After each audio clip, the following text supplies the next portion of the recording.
better strap yourself in. It's time for the Howie Carr Show.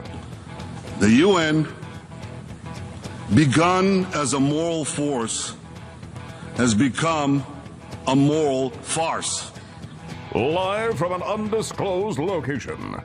You see, they need this narrative for the election. This is all about the election. Black Lives Matter and this whole movement funded by Soros is all about the Democratic election, giving the Democrats some reason to join together to come out and vote for the Democratic Party. Unchained and unstoppable.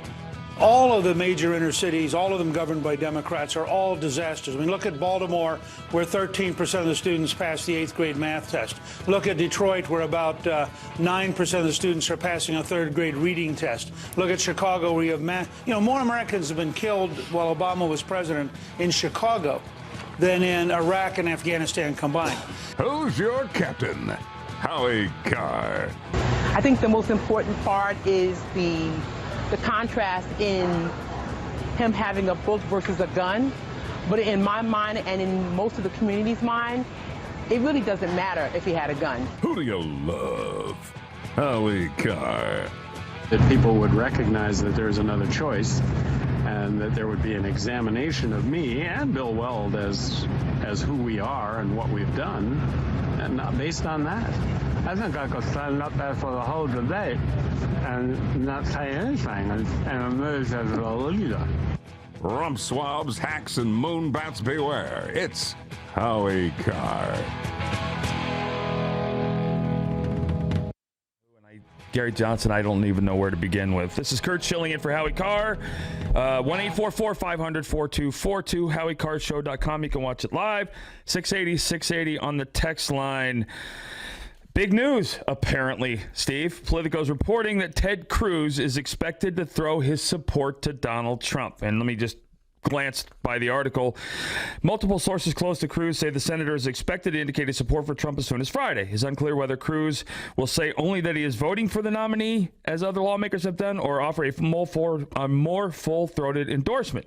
But the idea of throwing any support to Trump is controversial within the Cruz world. If he announces he endorses, it destroys his political brand, said someone who had worked for Cruz's campaign. So it's not an if anymore. He has made the endorsement, and he made it on his Facebook page, and he says, I will vote for the Republican nominee, Donald Trump. I promise to support the Republican nominee, and I intend to keep my word. He's better than Hillary, yada, yada, yada. Okay. So the first two words that come to mind is who cares?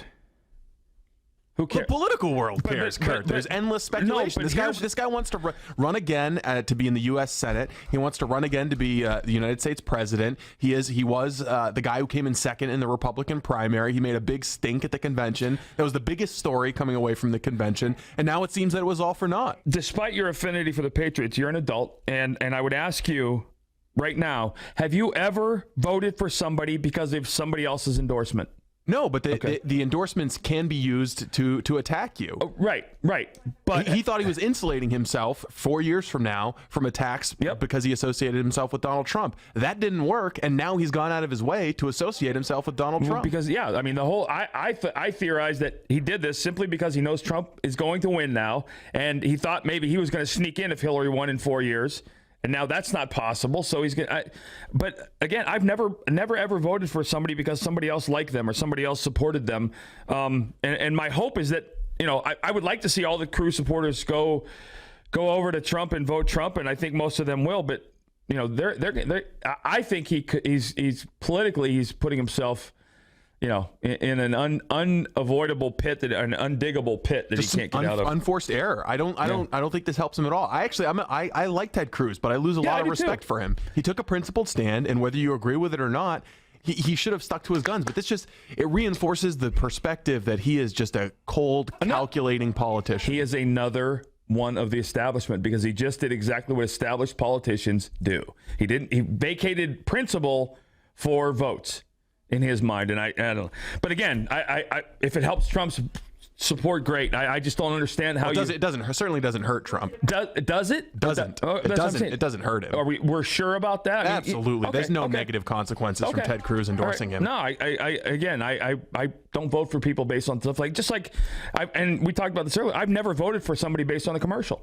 despite the fact they spend billions of dollars on advertising. Maybe it was subliminal and you didn't even know that the commercial was controlling your vote. Definitely, we Clockwork Orange. It could be happening. I'm sure if Warren cut a good enough spot, you'd pull the lever for her. See, why do you incite? Why do you try and create violence out of conversation? So to the opposition, and I find that so I was a huge fan of The West Wing. Okay, I got two pieces here. Huge fan of I still think it's the best show I ever watched, and it was liberal. But I thought Jed Bartlett was kind of a middle of the road guy, and he would have been. I'd vote for him today if he ran. If Martin Sheen ran for president today. First thing is, I saw the entire cast of The West Wing is out doing rounds for Hillary, which just devastated me. So my opinion on West Wing is I think that it was a good show, but I think that it had disastrous consequences for our politics because you have an entire generation my age who thinks that the act of governance is just quippy, one-liners and making jokes and being snappy and snarky. There were multiple people talking about Obama's White House trying to act and be exactly like the West Wing. How did that work out for us? Right. But it was the most enthralling show I've ever seen. Even though Toby turned out to be an Oriole fan in real life. So, but no, that was disappointing. But this is a Friday dump thing, and I learned on The West Wing what a Friday dump is. A Friday is when you dump stuff you don't want the public to get foothold of or grasp of. And so there are two headlines I want to read to you guys. Top Clinton aide Cheryl Mills granted partial immunity in email investigation. Top Hillary Clinton aide Cheryl Mills received an immunity deal from the Justice Department in the FBI's investigation into the former Secretary of State's email server. House Oversight Chairman Jason Chaffetz from Utah said Friday, "This is beyond explanation. The FBI was handing out immunity agreements like candy. I've lost confidence in this investigation. I question the genuine effort in which it was carried out. Immunity deals should not be a requirement for cooperating with the FBI." Mills served as Clinton's chief of staff and counselor during her 4 years at Foggy Bottom. In addition to testifying in a deposition taken by the conservative group Judicial Watch in May, Mills also testified for 9 hours in September before the House Benghazi Committee and was interviewed by the FBI in May. Other staffers granted immunity were John Bentel, the director of State Department's Office of Information Resources Management, which I have no idea what that guy does. Clinton aide Heather Samuelson. Bentel was found to have brushed back state employees' concerns about Clinton's email setup, while Samuelson was tasked with determining which of Clinton's emails would be deleted and which would be retained. Wow, they did a bang-up job on that one.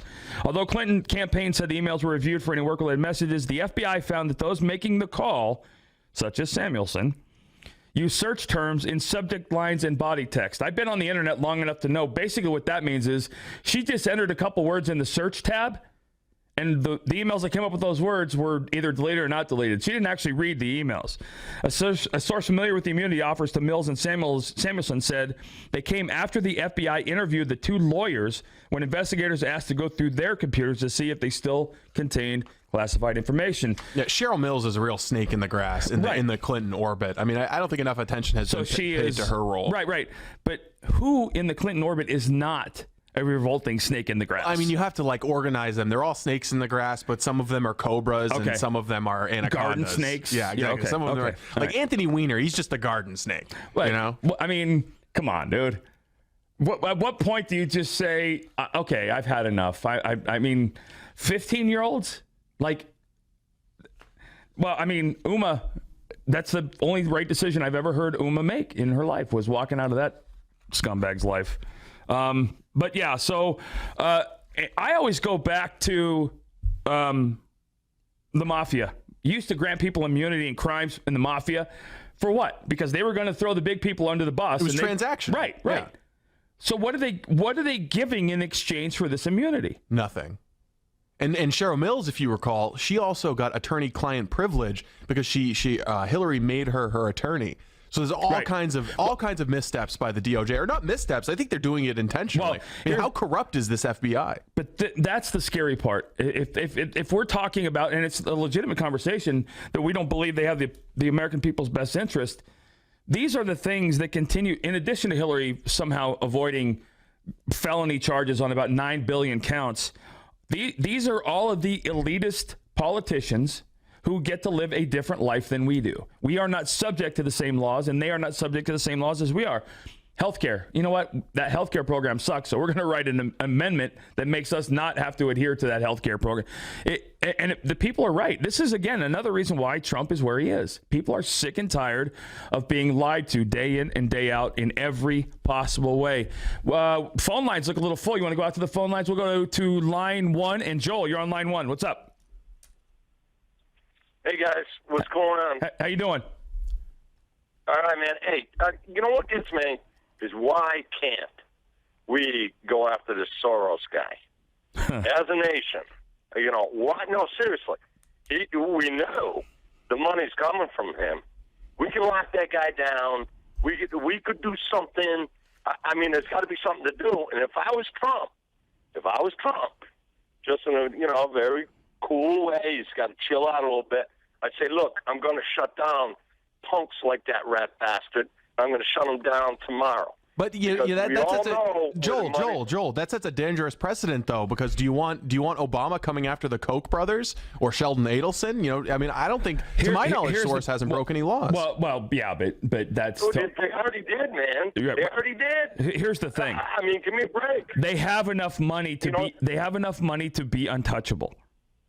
And if that wasn't clear during the Brexit thing, when he very clearly came out and said, you know, my globalist agenda has the Brexit remaining, not leaving, and there you can see his paw prints all over the Black Lives Matter movement.